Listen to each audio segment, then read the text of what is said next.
God aften, eller god eftermiddag og velkommen til Øjes News. På Onsi Liftos Efterskole har de gang i et stort opsat teaterskuespil, som skal fremføres på fredag. Og vi bringer her det nyeste nye breaking news.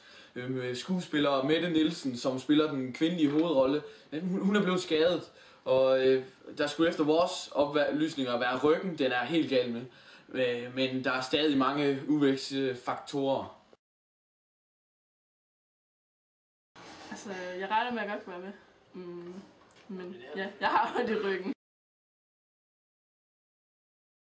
Jeg har spillet håndbold, og så har jeg en snæver, der er glemt, tror jeg.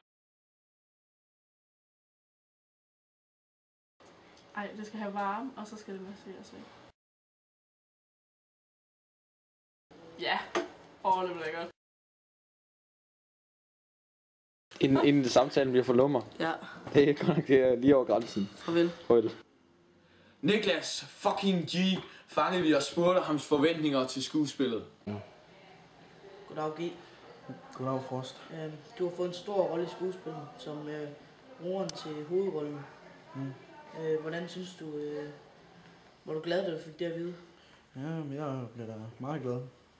Det er jo altid rart at være bror til en kendt. Ja. Ham der Jonas der.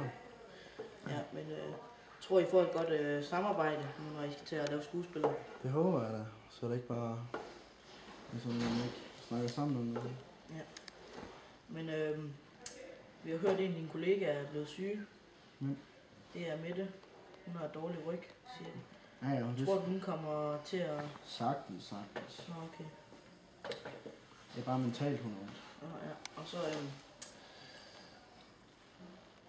har du et problem med nogen af dem, du skal arbejde sammen med i skuespillet, eller er det helt godt? Ikke umiddelbart. Ham Hågi der, han er lidt mærkelig. Ja, sådan er han. Men, For at få det hele op at stå, er vi nødt til at være nogen, som hjælper med de praktiske opgaver også. Christian hjælper med sceneopsætningen. Ja, Christian, du er så på scenebygger, eller ja.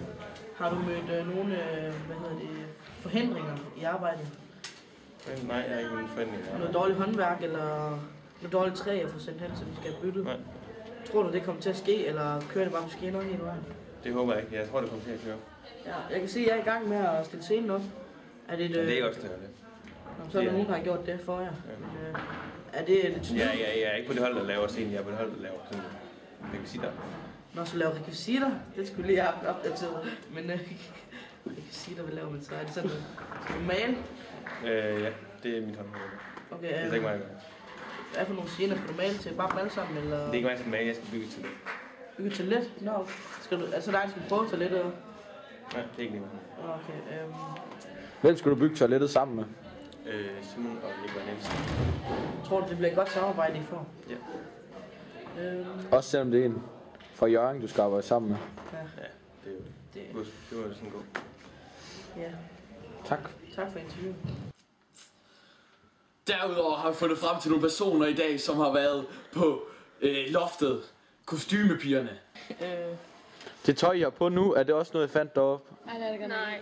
Nå. Det ligner da sådan noget udstillingstøj. Da I var på loftet, så I så en nisse? Så I nissen? Nej, det gør jeg godt ikke. Gør I ikke? Husk at stille risen op til. Ja, men man siger jo, på loftet sidder nissen med sin julegrød. Og I var på loftet. Ja. Og der skulle være en nisse med julegrød. Men der var ingen nisse. Det var der altså ikke. Umiddelbart efter nyhederne her på Kanal Øjes kommer der en dokumentar om mumiens oprindelse. På gensyn i morgen til flere hårdslående og skarpe nyheder.